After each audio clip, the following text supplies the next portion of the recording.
the 12 soccer players and their coach, who were rescued from a flooded cave in Thailand, made their first public appearance Wednesday, smiling and waving and sharing details of their frightening ordeal. Ekapol Chanthawong, the 25-year-old coach who led the boys into the Tham Luang Nang Non cave, immediately wanted to set the record straight. "Yes, we all can swim," he said, correcting government officials who had told reporters most of them could not swim. The boys were each given a soccer ball when they entered a hall in Chiang Rai for Wednesday's press conference. Before speaking, they kicked the balls around in front of a stage to show they were all healthy. One of the boys called it a miracle when 2 British divers discovered them. Then he asked, "How are you?" and I responded, "We're fine." Pipat, 15, said, "Do not be defeated." The boys said they had no food with them when they went into the cave on June the 23rd and had initially decided to spend just an hour underground. But when they went to leave, they found their exit path flooded after monsoon rains hit. Chanthawong said they made the decision together to go deeper into the cave, believing there was another way out. He said they were immediately confronted by sections of deep water they had to swim through. "The water went up to my shoulder, so everyone followed me," Chanthawong said. As the floodwater rose, one of the boys asked if they were lost. But Chanthawong said he assured the group that they weren't. "There's only one direction in the cave," he said. As the hours passed, Chanthawong said he tried to keep the boys calm, telling them to fight and not be defeated. The group found an area about 650 feet up a rock and decided to stay there for the night. Before they went to sleep, they prayed. The boys said, "I didn't worry at that time because I thought the water would lower down overnight and we could get out," Chanthawong said. Digging into cave wall. They had no food or water, so the next day they went hunting for fresh water to drink, finding some trickling down a wall in the cave.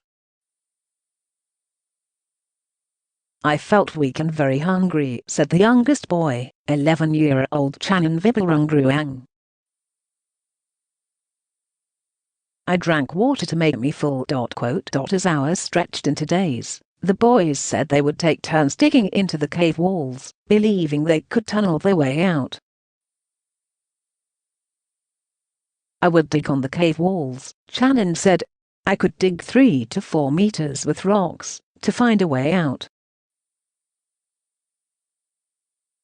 Coach Chanthawong said he eventually told the boys to stop digging and to move as little as possible to conserve their energy. Then on the 10th day, trapped in the labyrinth maze, they heard someone speaking in English. Chanthawong instructed one of the boys who had a torch to go investigate. He found the British divers who had been stringing a safety line through the cave as part of the massive search and rescue mission.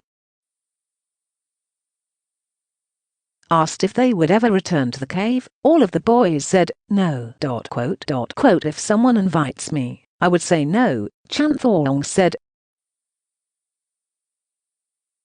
"I would only join them from in front of the cave as a guide to other people." Honoring SEAL who died. The Wild Boars, as the team is called, also expressed condolences to the family of Lieutenant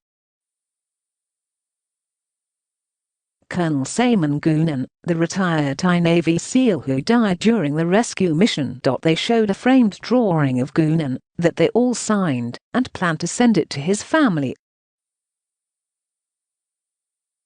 "I would like to express our condolences and hope you rest in peace, Channing," the youngest boy said, reading the message he wrote on the drawing to Goonan. "Thank you very much for your sacrifice, and I felt sorry for Lieutenant Colonel Goonan's family." Coach Chanthawong said that, when they heard of Goonan's death, everyone was shocked.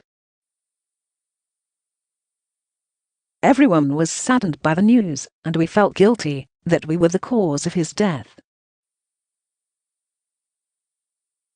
Lessons learned. Officials released the team from Chiang Rai Prachanakro Hospital at about 5 p.m. Wednesday local time. Before they left the hospital, nurses, doctors and staff formed a human tunnel in which the coach and boys walked through, hugging and bowing to those who treated them since they were rescued. A video of the goodbye event was played at the press conference. Most of the boys said they'd like to become both professional soccer players and Navy SEALs when they grow up. As the boys spoke, the 3 Thai Navy SEALs and the doctor who stayed with them in the cave sat nearby. The boys said the biggest lesson they learned from the ordeal is to be more careful. "This experience taught me not to live life carelessly," said Pipat Pho. Homecoming. Following the press conference, the boys finally went home. As soon as young Chanin got to his house, his sister and relatives swarmed him, hugging and kissing him. ABC News crews were present to witness most of the homecoming reunions with loved ones. Chanin changed into the clothes he wore while trapped in the cave and went with his family to a local temple, where he removed the clothes and left them at an altar to cleanse them of bad spirits, relatives told ABC News. Another boy, Ekarat Buang Sukchan, 14, was greeted by an aunt and his grandparents when he arrived home with his parents. His grandmother cried as she embraced him, and the whole family held a blessing ceremony that included water and soap pot leaves as holy water. Du Ganpat Prongtit, 13, posed for photos with his relieved father and grandfather when he arrived at his family's store in Mae Sai. Also, there was a greeting party of relatives and neighbors who showered him with affection. Their rescue took place over a period of 3 days last week. The first 4 boys were taken out of the cave on July the 8th in a tandem rescue effort, with one seal swimming ahead of the boys and another behind, all the while attached to a tether. 4 more boys were rescued the following day, July 9, and the final 4 boys and their coach were brought out of the cave on July the 10th. The final group had stayed in the cave for 18 days by the time they were saved. Former provincial governor Narongsak Osatanakan told ABC News that as soon as the final boys and coach were taken out of the cave, the main water pump failed and water rushed back into the tunnel. The Navy SEALs still inside were forced to abandon oxygen tanks and quickly make an escape. For having spent over 2 weeks underground, the boys were in remarkable health from the moment they were rushed to the hospital. A few of the boys tested positive for minor lung infections, but on the whole, officials said from the beginning the boys were happy and healthy. As a precaution, they were not allowed to eat solid foods or spicy foods for their first days in the hospital. Their parents were also forced to view them from afar and through glass for 2 days in order to prevent the spread of infection. Their physical strength has returned, said Lieutenant Colonel Palo Han Chu, one of the military doctors who treated the boys. They're looking forward to eating a delicious meal. There is nothing to worry about.